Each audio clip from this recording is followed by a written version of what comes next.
Welcome back mga ka-tutorial. So yun na nga, alam natin na marami gustong-gusto yung mga libre. So ito na nga po, pinakahintay po natin. Ituturo ko na po sa inyo kung paano tayo makakapag-cash in sa ating mga GCash ng libre, e-wallet at bank transfer po libre. Okay? Yan po ituturo natin sa video na to.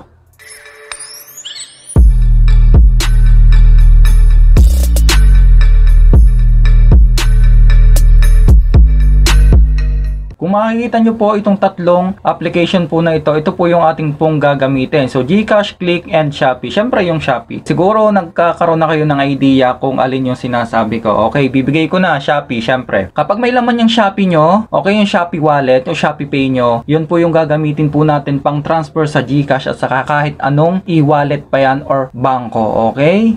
Kung hindi nyo pa alam kung paano mag-top up sa Shopee Pay nyo, meron po tayong video para dyan. Ilalagay ko na lang po yung video tutorial na kung paano mag-top up or kung paano magkaroon ng pera sa loob ng Shopee Pay nyo. Ilalagay ko na lang po yung video sa video description ng video na to or sa first comment. Okay, panoorin nyo na lang po. Or kapag nagawa nyo na po yung pagta-top up, kunwari meron ng laman yung inyong mga Shopee Pay. So, take note, kailangan verified po yung inyong my wallet sa Shopee. Okay, Shopee Pay wallet nyo, kailangan verified. Napakadali lang naman po mag-verify po ng Shopee Pay wallet natin. So, kailangan lang po natin syempre valid ID. Ayan, and then fill up. So, napakabilis lang naman po ng proseso. Let's say kayo po ay verified na. Ang gagawin nyo lang po, i-click nyo lang po dito sa Shopee Pay. May laman po yung Shopee Pay nyo kasi nakapag-top up na po kayo. Napanood nyo na yung video ko about sa top up. Okay, meron ng laman yan. Ano pong gagawin po natin? Let's say magpapasa po tayo or maglalagay po tayo ng pera sa ating GCash. From Shopee Pay, diretso naman po kay GCash para po libre. Okay, yan. So, siguro yung iba dyan pangiti-ngiti na kasi alam nila kung paano sila makakalibre. Okay? Then, punta ka po dito sa send money. Kung bank transfer naman yan, kung bangko ka magpapasa, syempre dito sa bangko, wala pong bayad yan. Okay, lilinawin ko lang po sa ngayon, pero syempre alam naman natin pagdating ng oras, pagdating ng panahon, magkakaroon din po ng bayad yan. So,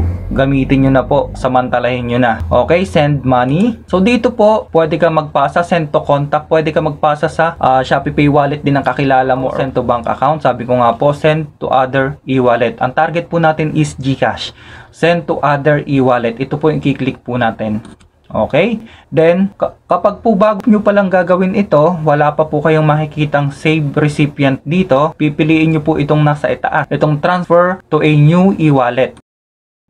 Okay? So, papakita ko po sa inyo na libre po siya. So, 100 pesos po ito. Isesend ko po sa GCash ko, sa GCash account ko. Send money. Open ko lang po muna yung GCash account ko. Pakita ko po sa inyong walang laman. Okay? So, okay, blurred lang po natin. Siyempre, privacy. So, tinanggalan ko po siya ng laman para mabilis at makita nyo bilang proof na wala po siyang laman. Magpapasa po siya dito. Okay? Ayan, walang laman. Ipapasa po natin itong laman ng ating Shopee Pay wallet. 100, send money.